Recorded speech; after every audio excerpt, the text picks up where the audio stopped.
نحمده ونستعينه ونستغفره ونعوذ بالله من شرور أنفسنا ومن سيئات أعمالنا من يهده الله فلا مضل له ومن يضلل فلا هادي له وأشهد أن لا إله إلا الله وحده لا شريك له وأشهد أن محمدا عبده ورسوله يا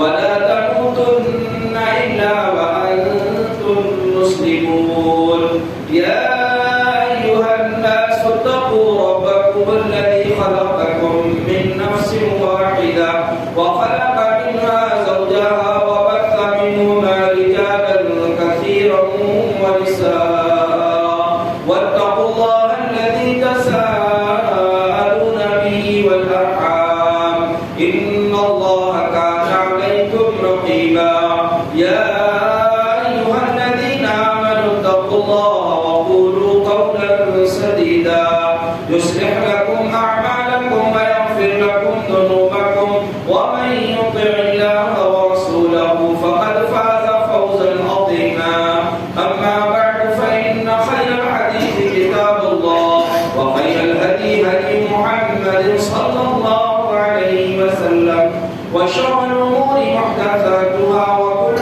محدثة بدعة وكل بدعة ضلالة وكل ضلالة في النار أعوذ بالله من الشيطان الرجيم بسم الله الرحمن الرحيم الله الذي خلقكم من ضعف ثم جعل من بعد ضعف قوة ثم جعل من بعد قوة ضعفا وشيبة والله يخلق ما يشاء وهو العليم القدير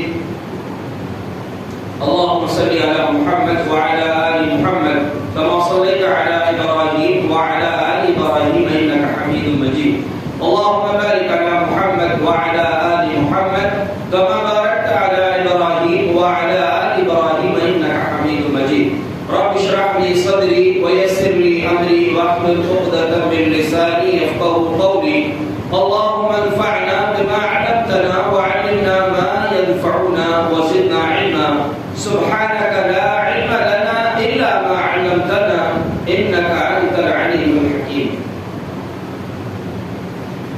اللہ رب العزت انسان کو دنیا میں پیدا کرتا ہے تو وہ ہر اعتبار سے کمزور ہوتا ہے، لیکن اس کمزوری کے بعد اللہ تبارک و تعالی اس کو طاقت و قوت سے نوازتا ہے اور وہ نعمتیں، وہ راستے عطا کرتا ہے جن کے ذریعے سے ہر قسم کی طاقت و قوت کو حاصل کر لے.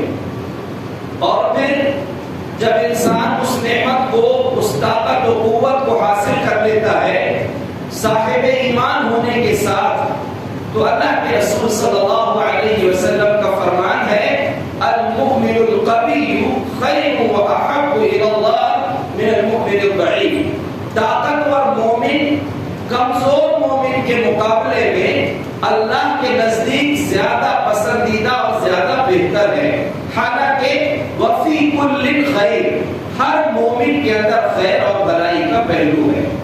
اللہ تبارک و تعالی جب انسان کو دنیا میں بھیجتا ہے اس کی شروعات جو ہوتی ہے وہ کمزوری سے ہوتی ہے، اور دنیا میں آنے کے بعد بھی وہ کمزور ہی ہوتا ہے، لیکن اللہ رب العزت پھر دھیرے دھیرے اس کے جسم کو بھی طاقتور بناتا ہے، اور پھر اس کو جن طاقتوں کی ضرورت ہے وہ بھی اس کو نوازتا ہے. اللہ نے قرآن کی آیت میں جو ابھی آپ نے خطبے کی بات سنا ہے فرمایا اللہ الذی خلقکم من ضعف. اللہ نے اپنا تعارف، اپنی پہچان بیان کرتے ہوئے، اپنا انٹروڈکشن دیتے ہوئے فرمایا اللہ وہ ہے جو تم کو کمزوری سے پیدا کرتا ہے، کمزور چیز سے پیدا کرتا ہے. ایک حقیر پانی کے قطرے سے تمہاری شروعات ہوتی ہے، اور جب دنیا میں تم آتے ہو ایک مکمل انسانی شکل و صورت اور جسم لے کر، تب بھی تم کمزور ہوتے ہو، اپنا کوئی کام خود سے نہیں کر سکتے. پھر کیا ہوتا ہے ثم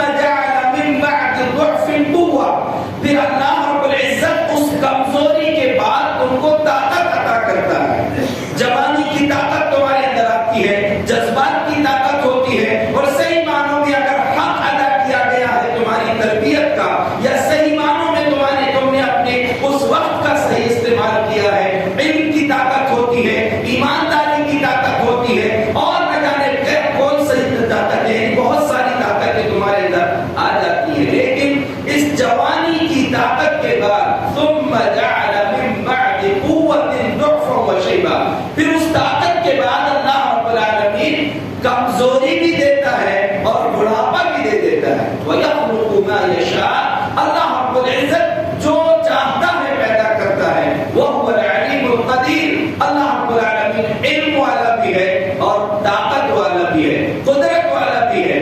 وہ ساری قدرتوں کا مالک ہے, ساری طاقتوں کا مالک ہے. یاد رکھیے, آپ نے جو حدیث رسول سنا کہ طاقتور مومن کمزور مومن کے مقابلے میں اللہ کو زیادہ پسند ہے. حالانکہ دونوں میں اللہ تبارک و تعالیٰ نے مومن ہونے کے اعتبار سے خیر رکھا ہے, لیکن جس کے اندر جتنی زیادہ طاقت ہوگی اتنا زیادہ وہ اللہ کے نزدیک محبوب ہوگا. کون سی طاقت ہونا؟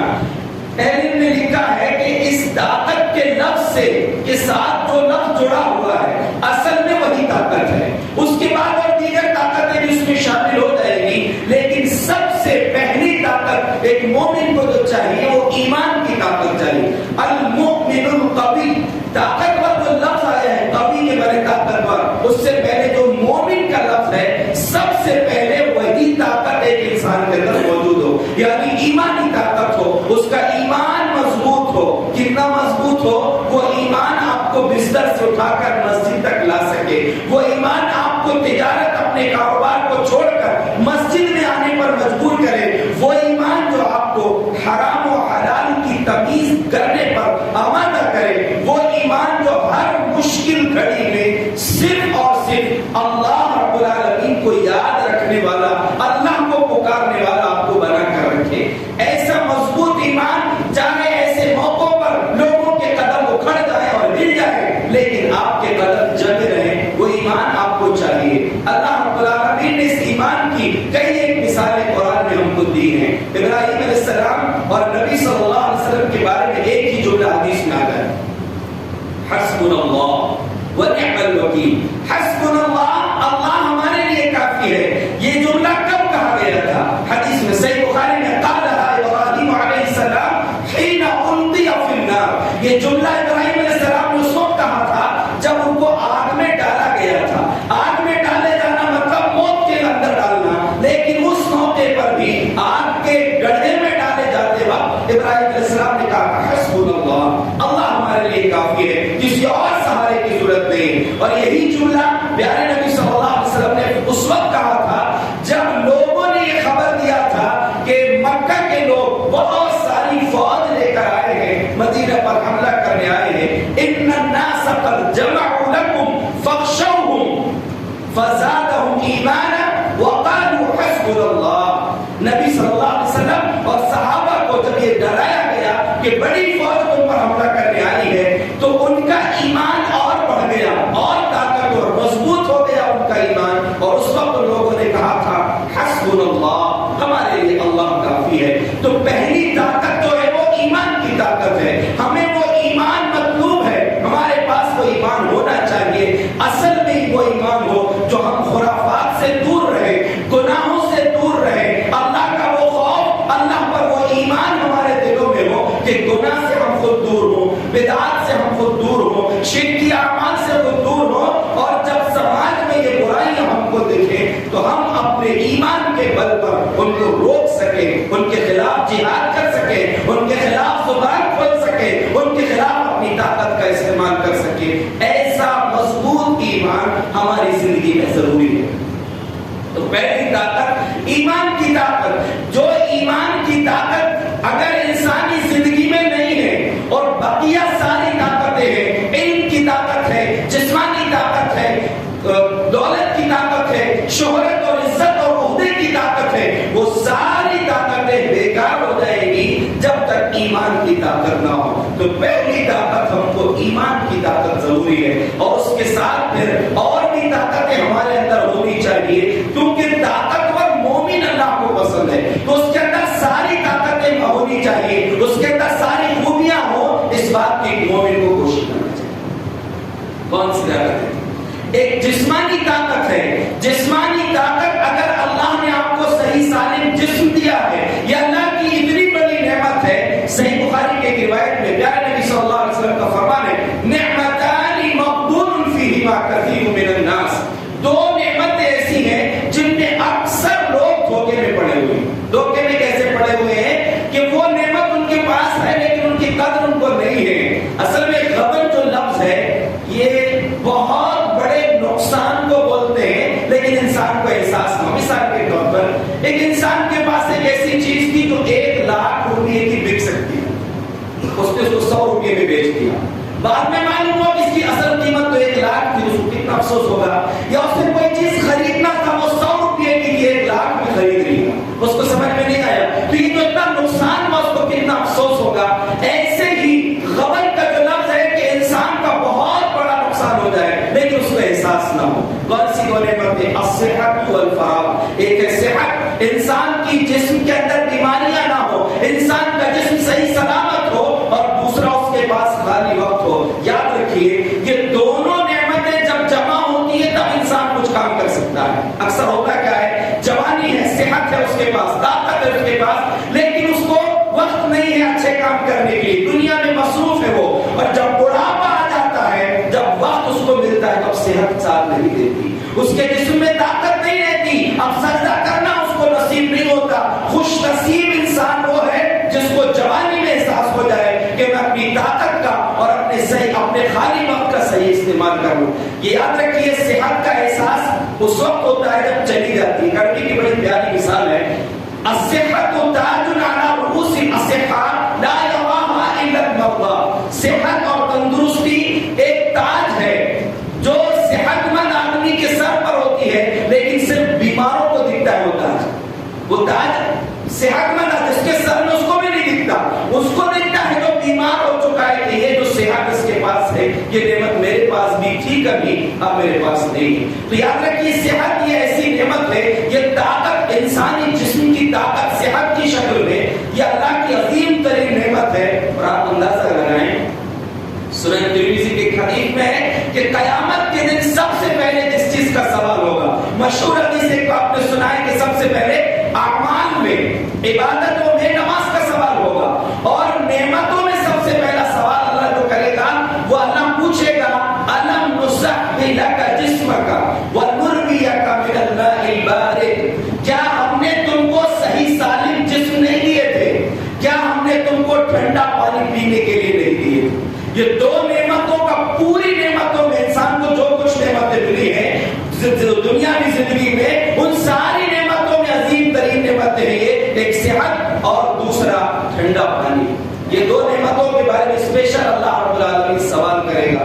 اس لیے اپنی صحت کو سلامت رکھنے کی کوشش کریں. آج نئی نئی عمر میں مختلف بیماریاں لوگوں کو ہو جا رہی ہیں, اور اس کے اندر انسان کی خود کی اپنی کمزوری ہوتی. حضرت ابراہیم علیہ السلام نے اللہ تبارک و تعالیٰ کا بڑا بہترین تعارف کیا ہے. قرآن کے اندر اس کو ذکر کیا ہے کہ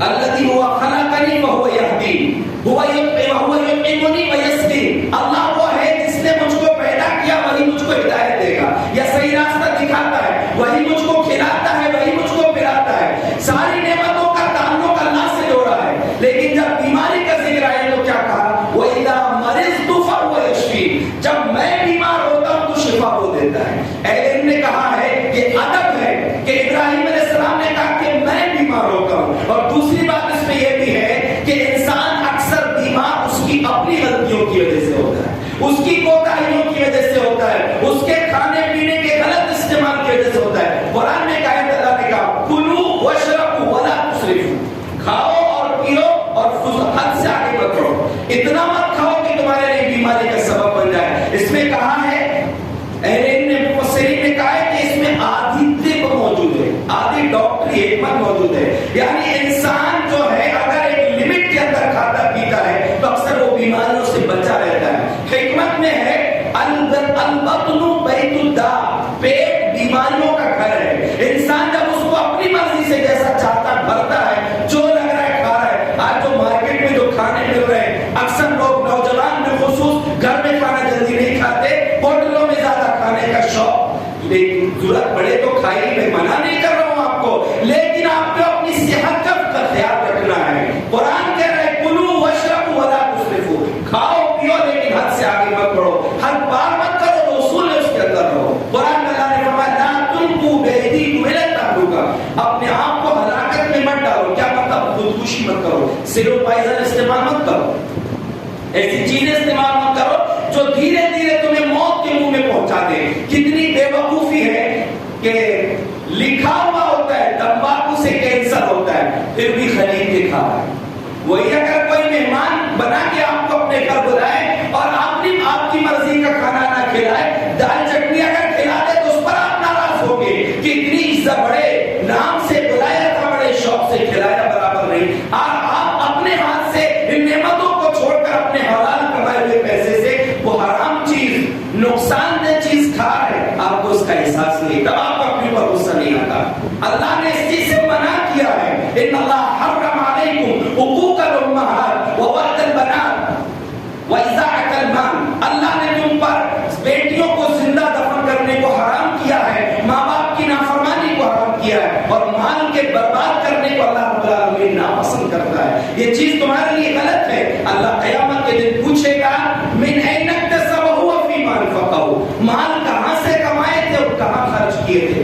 صحت سے انسان کی جو طاقت ہوتی ہے وہ صحت انسان کے لیے بڑی عظیم ترین نعمت ہے, اور اس نعمت کو ضائع کرنے میں آج لوگوں کی اپنی غلطیاں, کھانے پینے کا غلط استعمال یا غلط چیزوں کا استعمال. شراب آپ جانتے ہیں نشہ آور چیز ہے, اس سے انسان کو کتنا نقصان ہوتا ہے. بیڑی پینے والوں کے پھیپھڑے خراب ہو جاتے ہیں. کتنی بڑی نعمت ہے, آپ کو سانس لینے میں آسانی سے آپ سانس لے رہے ہیں, جس میں آپ کے پھیپھڑے میں اگر بیماری نہیں ہے تو آپ آسانی سے سانس لے رہے ہیں. وہی آپ کے پھیپھڑے خراب ہو جائیں تو آپ کے لیے مشکل بن جاتی ہے. کڈنیاں لوگوں کی خراب ہو جاتی ہیں غلط چیزوں کے استعمال سے. آپ سوچئے ڈائلیسس کرنے والے مریضوں سے آپ پوچھیں, ڈاکٹر سے معلوم کریں یہ کتنی بڑی نعمت ہے جو چھوٹے چھوٹے گوشت کے دو ٹکڑے اللہ نے آپ کے اندر کڈنیاں جو رکھی ہیں ان کو اگر وہ استعمال جو ہو رہی ہے, پیشاب کو خون کو فلٹر کر کے گندگی کو پیشاب کے ذریعے باہر نکال دیتی ہے, وہی چیز جو ڈائلیسس کے ذریعے کیا جاتا ہے کتنا خرچہ ہے, کتنے وہ مریض پریشان ہوتے ہیں اور کتنے بڑے نقصان میں وہ لوگ ہیں. یہ صحت جس کا آپ اندازہ نہیں کر سکتے, ایک ایک نعمت اللہ نے ایسی آپ کے جسم کے اندر رکھا ہے. اس لیے رب قیامت کے دن سوال کرے گا الم نصحح لک جسمک, ہم نے تجھے صحیح سالم جسم نہیں دیا تھا, کیا کیا تو نے اس کا. اور اس صحت کے ساتھ دوسری چیز یاد رکھیں, ہم اپنے جسم کو مضبوط اور طاقتور جسمانی اعتبار سے بھی بنائیں. طاقت جسمانی بھی ہونی چاہیے. آپ کے اندر صحت ہو اور صحت رہے گی تو آپ کی طاقت بھی سلامت رہے گی, ورنہ ایک بھوسا کوئی مارے گا تو آپ کا معاملہ ختم ہو جائے گا. طاقتور ہونا چاہیے. ہم انبیاء پر ایمان رکھنے والے لوگ ہیں. انبیاء کو آپ دیکھیں, اللہ ان کو دو نعمتیں بہت سی نوازتا تھا, لیکن ایک جسمانی اعتبار سے وہ فٹ ہوتے تھے, مضبوط ہوتے تھے, اور دوسرا خوبصورت بھی ہوتے تھے. انبیاء موسیٰ علیہ السلام کا واقعہ آپ نے سنا ہے نا, کہ جب ایک شخص کو انہوں نے گھوسا مارا تھا, وہ دشمن جو لڑ رہے تھے تو آپس میں, حالانکہ مارنے کی نیت سے نہیں مارے تھے, ختم کرنے. فَوَقَذَهُ مُوسَىٰ, موسیٰ علیہ السلام نے گھوسا جب اس کو لگایا, فَقَضَىٰ عَلَيْهِ, اس کی موت آ گئی. ایسا ان کو انہوں نے گھوسا مارا. ممکن ہے وہ غلط جگہ لگایا, اس کی موت اس میں لکھی ہوئی تھی. موسیٰ علیہ السلام کی طاقت کا اندازہ آپ کریں. اور دیکھیں یہ بات میں اس لیے کہہ رہا ہوں کہ آج جس دور میں ہم جی رہے ہیں, دو طاقتیں ہمارے لیے انتہائی ضروری. سب سے پہلے تو ایمان ہے, ہونا ہی چاہیے. ایمان ہمارا مضبوط ہو, فتنوں سے بھی بچ جائیں گے, آنے والی پریشانیوں سے بھی ہم بچیں گے, کیونکہ جب اللہ پر ایمان مضبوط ہوگا تو اللہ راستے بنا دے گا. اس ایمانی طاقت کے بعد ہمارے اندر جسمانی طاقت بھی ہونی چاہیے, اور ساتھ ہی ساتھ علم کی طاقت ہونی چاہیے. موسیٰ علیہ السلام کی جسمانی طاقت کیسے کام آئی دیکھیے. جب آپ جانتے ہیں لمبا واقعہ ہے, بکریاں جو لوگ چرانے کے آتے تھے اور وہ پانی پلاتے, وہاں دو لڑکیاں بھی آئی تھی. پانی پلا کے لوگوں نے وہ پتھر کو کنویں کے اوپر رکھ دیا. وہ لڑکیوں کے بکریوں کو جب موسیٰ علیہ السلام نے پانی پلائے تھے اور واپس وہ چلے گئی تھی, باپ نے پوچھا کیا جتنے جلدی کیسے آ گئی. کہا کہ ایک اجنبی شخص آیا تھا, بکریوں کو پانی پلا دیا, ہم جلدی واپس آ گئے. بولے جب اجنبی تھا اس نے تم پر احسان کیا, تم اس کا ساتھ کیوں نہیں دی, کیا اس کو بلا کر لاؤ.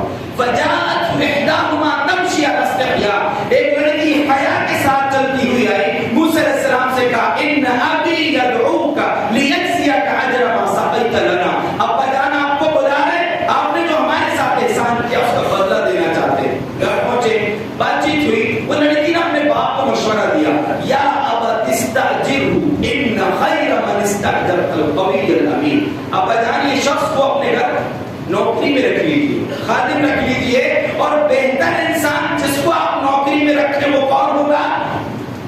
القوی الامین، جو طاقتور بھی ہو اور امانت دار بھی ہو۔ باپ نے پوچھا، تفسیر میں مفسرین نے لکھا ہے کہ باپ قرآن میں اس کی تفسیر نہیں آیت میں، لیکن وضاحت نہیں آیتوں میں، مفسرین نے لکھا کہ جب باپ نے سوال کیا کہ تجھے کیسے معلوم کہ یہ طاقتور بھی ہے اور امانت دار بھی ہے، کہا کہ اس کی طاقت کا اندازہ اس وقت لگا جب ایک بڑا پتھر کنویں میں جس کو چند لوگ مل کر ہٹاتے تھے، اس شخص نے اکیلے اس پتھر کو ہٹا لیا۔ اور اس کی امانت داری کا معاملہ یہ ہے، میں اس کو بلانے گئی تھی تو ایک مرتبہ بھی اس نے نگاہ اٹھا کر میری طرف نہیں کی، بلکہ مستدرک حاکم کی روایت میں ہے کہ موسیٰ علیہ السلام پیچھے چل رہے تھے کیونکہ راستہ لڑکی کو معلوم تھا، چلتے چلتے اس کے پیروں پر نظر پڑ گئی تو موسیٰ علیہ السلام سے کہا کہ دیکھو تم ہمارے پیچھے، موسیٰ علیہ السلام اس سے کہا تم ہمارے پیچھے رہو، جہاں راستہ بدلنا ہوگا اشارہ کر دینا، بتا دینا، کیوں ہم عورتوں کے پیچھے نہیں چلتے، یعنی عورتوں پر ہماری نظر پڑے، بے پردہ ہو اور یا پردے ان کے پردے میں کچھ کمی آئے، ہماری نظر اس پر پڑے، ہمیں قبول نہیں ہے۔ تو اس ایمانداری اور طاقت کے نتیجے میں موسیٰ علیہ السلام کو ایک مقام ملا۔ یاد رکھیے جسمانی طاقت یہ بڑے مقام تک پہنچنے کے لیے بھی ضروری ہے۔ موسیٰ علیہ السلام کی نبوت، موسیٰ علیہ السلام کی وفات کے بعد ان بنی اسرائیل کے اندر ایک نبی تھے، نبی سے ان کی قوم نے مطالبہ کیا اجعل لنا ملکا نقاتل فی سبیل اللہ، ہمارے لیے کوئی بادشاہ متعین کر دیجئے جس کے ساتھ ہم اللہ کی راہ میں جہاد کریں۔ آج کوئی ایسے بھی سربراہ جو بادشاہ کو سرے سے غلط بولتے ہیں۔ موسیٰ علیہ السلام کی قوم کے لوگ بول رہے ہیں ہمیں بادشاہ دیجئے، اللہ نے یہ نہیں کہا کہ بادشاہ کیسے مانگ رہے ہو۔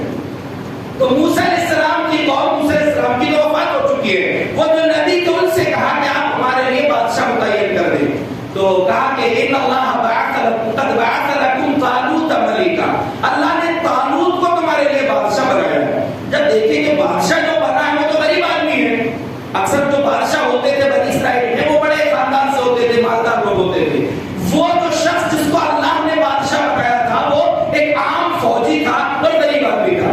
تو قوم کے لوگوں نے اعتراض کیا انا لہ الملک ولم یؤت سعۃ من المال، اس کو بادشاہ کیسے مل گئی، اس کے پاس تو مال دولت ہے ہی نہیں۔ تو موسیٰ وہ جو نبی تھے انہوں نے کہا کہ دیکھو اللہ رب العالمین نے اس کو چنا، میرا انتخاب نہیں ہے، میں نے نہیں سلیکٹ کیا ہے اس کو بادشاہ، یہ اللہ نے کیا ہے۔ وَزَادَهُ بَسْطَةً فِي الْعِلْمِ وَالْجِسْمِ، اور اس کو بادشاہت دینے کے لیے دو چیزیں اللہ نے دیا ہے، ایک جسمانی طاقت دی ہے اور دوسرا علم کی طاقت دیا ہے۔ یہ آیت بتاتی ہے دنیا میں کسی مقام کو حاصل کرنا چاہتے ہو تو یہ دونوں طاقتوں کو سامنے رکھو، ایک جسمانی طاقت تمہارے اندر ہونی چاہیے اور علم کی طاقت ہونی چاہیے، اور ان طاقتوں سے پہلے ایمان ہو۔ جہاں یہ طاقتوں کی وجہ سے کوئی چیز مل رہی ہے لیکن ایمان جا رہا ہے تو ضرورت نہیں ایسی چیز لینے، اس کو چھوڑ دیجیے، پہلے ایمان کو سلامت رکھنا ہے۔ سب سے پہلی طاقت آپ کی ایمان کی طاقت ہونی چاہیے، بعد میں جو ہے یہ قوتیں، یہ طاقتیں۔ آپ دیکھیے علم کی طاقت کتنی بڑی طاقت ہے۔ انسانی تاریخ کی شروعات علم سے ہوئی ہے۔ آدم علیہ السلام کو اللہ نے بنایا، فرشتوں کو جو کے ذریعے آدم علیہ السلام کو سجدہ کروایا تھا، اس سے پہلے علم کی نعمت سے ان کو نوازا تھا، علم کی بنیاد پر وہ عظمت ان کو عطا کی ہے۔ انسانی تاریخ کے ساتھ اسلامی تاریخ کی شروعات آپ دیکھیں علم کے ذریعے ہوئی ہے۔ اور یاد رکھیے انسان جب دنیا میں آتا ہے تو جیسے جسمانی اعتبار سے کمزور ہوتا ہے، علم کے اعتبار سے بالکل کوڑا ہوتا ہے۔ اللہ نے کیا فرمایا؟ واللہ اخرجکم من بطون امہاتکم لا تعلمون شیئا وجعل لکم السمع والابصار والافئدہ لعلکم تشکرون۔ لوگوں یاد رکھو اللہ نے تم کو تمہاری ماؤں کے پیٹ سے اس حالت میں نکالا، لا تعلمون شیئا، کچھ بھی نہیں جانتے تھے، کوئی علم نہیں تھا تمہارے پاس، لیکن اللہ نے کیا انعام کیا؟ وجعل لکم السمع والابصار والافئدہ، تم کو کان دیا، آنکھ دیا اور دل دیا ہے، لعلکم تشکرون، تاکہ تم اللہ کا شکر ادا کرو۔ ان نعمتوں کو استعمال کر کے علم نے کہا ہے کہ علم کے ساتھ اس کا تذکرہ کیا گیا، یعنی یہ تین جو چیزیں ہیں آنکھ، کان اور دل، یہ چیزوں کا استعمال کر کے انسان علم میں قوت حاصل کرتا ہے، علم حاصل کرتا ہے۔ تو اللہ نے یہ نعمت دی ہے، ان علم کی نعمتوں کو حاصل کریں، اور یاد رکھیے یہ نعمتیں ہمارے لیے انتہائی ضروری ہیں۔ آج دنیا میں خرافات بدعات رسومات سے بچنا ہے تو علم کی روشنی چاہیے، اور دنیاوی اعتبار سے اگر کوئی مقام حاصل کرنا ہے تو علم کی طاقت چاہیے۔ موسیٰ علیہ السلام کا تذکرہ آپ نے سنا، موسیٰ علیہ السلام کی زندگی میں بھی علم کا بہت بڑا اہم کردار ہے، بہت لمبا سفر کیا علم کی وجہ سے۔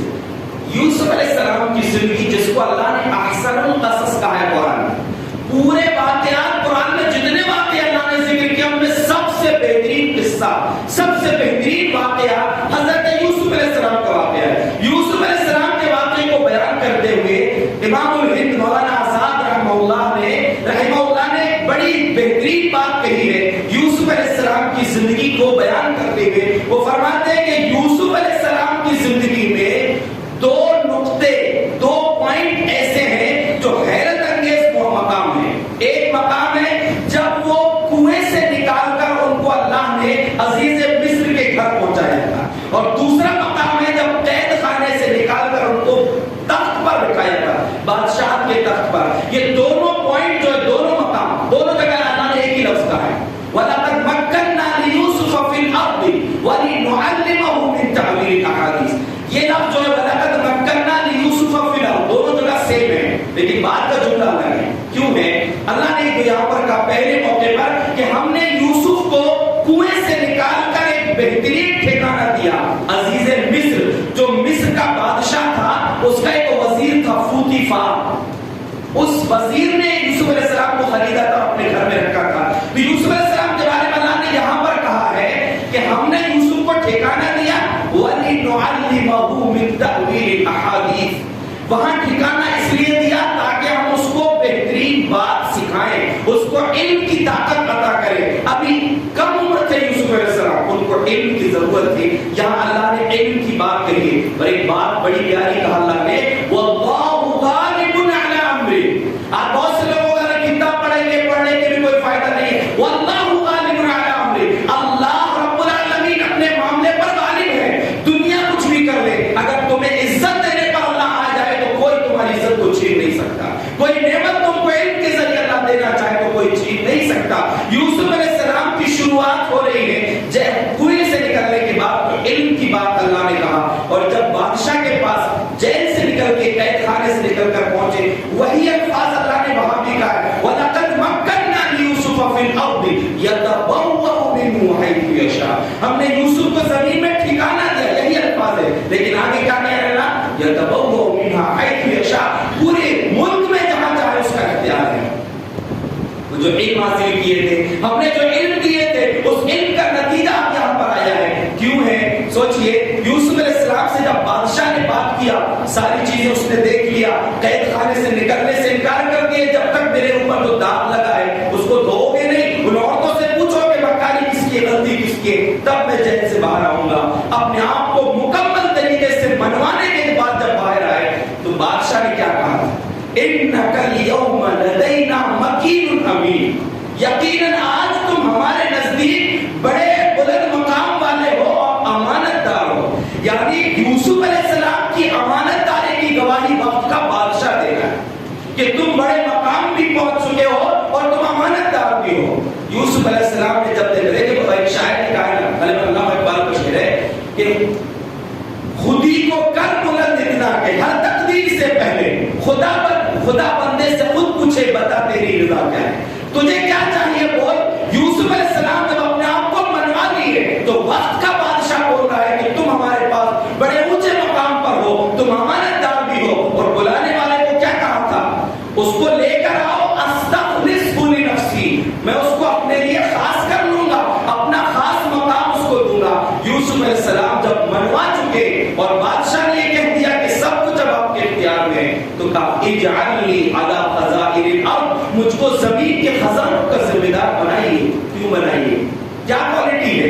انی حفیظ علیم، میرے پاس حفاظت کی طاقت ہے اور میرے پاس علم کی طاقت ہے۔ یہ خزانہ چونکہ آگے 7 سال تک قحط سالی پڑنے والی ہے، اس کے لیے غلے کو بچانا کیسے ہے، اس کو تقسیم کیسے کرنا ہے، بچانے کا ہنر بھی جانتا ہوں، اس غلے کو تقسیم کرنے کا علم بھی جانتا ہوں۔ یہ علم کی وجہ سے، امانت داری کی وجہ سے، ایمان کی قوت کی وجہ سے یوسف علیہ السلام کے مقام میں۔ اور میں جو ایک بات آپ سے کہا کہ کہ علم کی طاقت کے ساتھ، جسم کی طاقت کے ساتھ ایمان تو سب سے پہلے ہے، اس کو تو ایک طرف اونچے مقام پر رکھیے، اس کے بعد یہ ساری قوتیں اور ایمان کے ساتھ امانت داری رکھیے۔ آج بہت سارے مسلمان ایسے دھوکہ بہت دیتے ہیں، امانت داری نہیں ہے ان کے اندر۔ امانت آپ کے پاس رکھوائی جائے یا آپ کو کوئی ذمہ داری دی جائے، سب یہ امانتیں ہیں، اور امانت دار ہونا کامیابی کے لیے بڑا ضروری ہے۔ آپ سوچئے ایک بہت اونچا، انتہائی اونچا مقام، نبیوں تک اللہ کا پیغام پہنچانا، اس پیغام کو پہنچانے کے لیے اللہ نے حضرت جبرائیل امین کو چنا، اور دیکھیں ان کا نام بھی روح الامین ہے، اور اس مقام کو، اس عہدے کو، ذمہ داری کو نبھانے کے لیے جو کوالٹیز ہونی چاہیے، اللہ نے قرآن میں کیا کہا؟ فی قوت عند ذی العرش مکین مطاع ثم امین۔ چار چیزیں اللہ نے بیان کی ایک جگہ، اور بھی جگہ دوسری خوبیوں کا ذکر کیا، لیکن اللہ نے فرمایا فی قوت، وہ بڑا طاقتور ہے، پاورفل ہے، اگر بیچ میں کوئی شیطان جن اس سے کو چھیننا چاہے نہیں چھین سکتے۔ تو اللہ کی کا پیغام نبیوں کے پاس لے کر جبرائیل امین آتے تھے، اللہ نے کہا فی قوت عند ذی العرش مکین۔ دوسری کوالٹی کیا ہے؟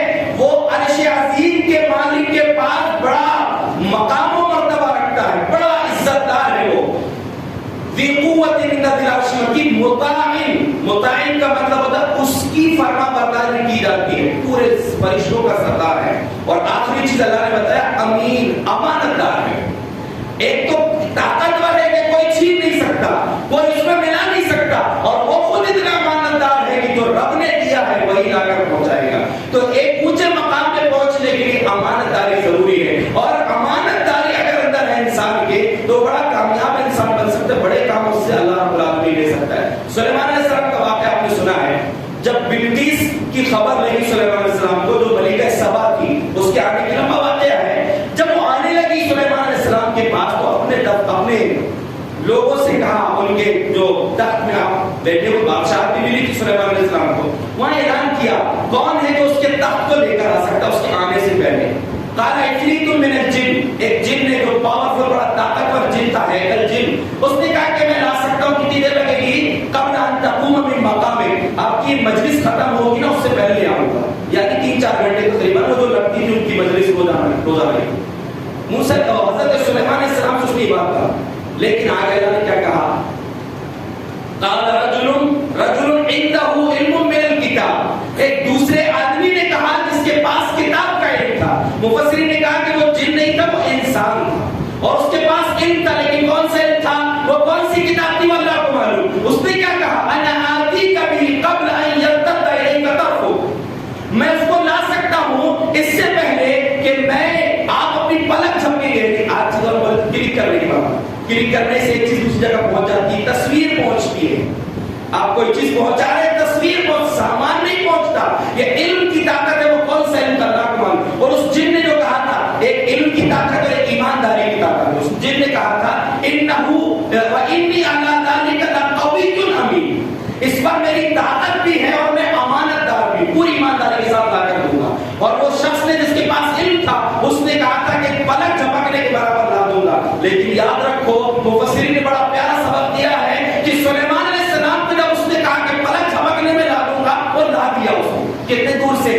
1,500 کلومیٹر کا فاصلہ، 1,500 جانا 1,500 آنا، یعنی 3,000 کلومیٹر جانا آنا ملا کر اس نے صرف پلک جھپکنے میں لے کر آ گیا۔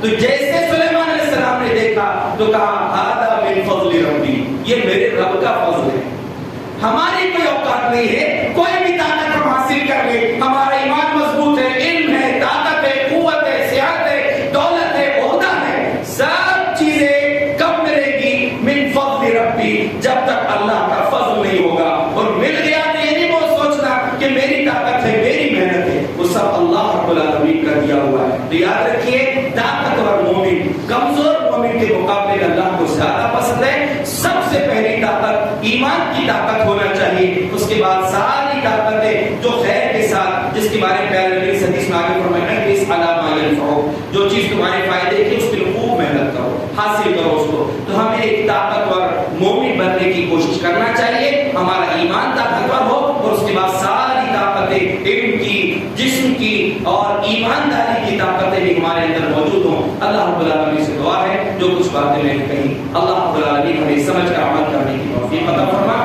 اللہ رب العالمین صحیح معنوں میں طاقتور مومن ہم سب کو بنا دے. آمین. وآخر دعوانا الحمدللہ رب العالمین.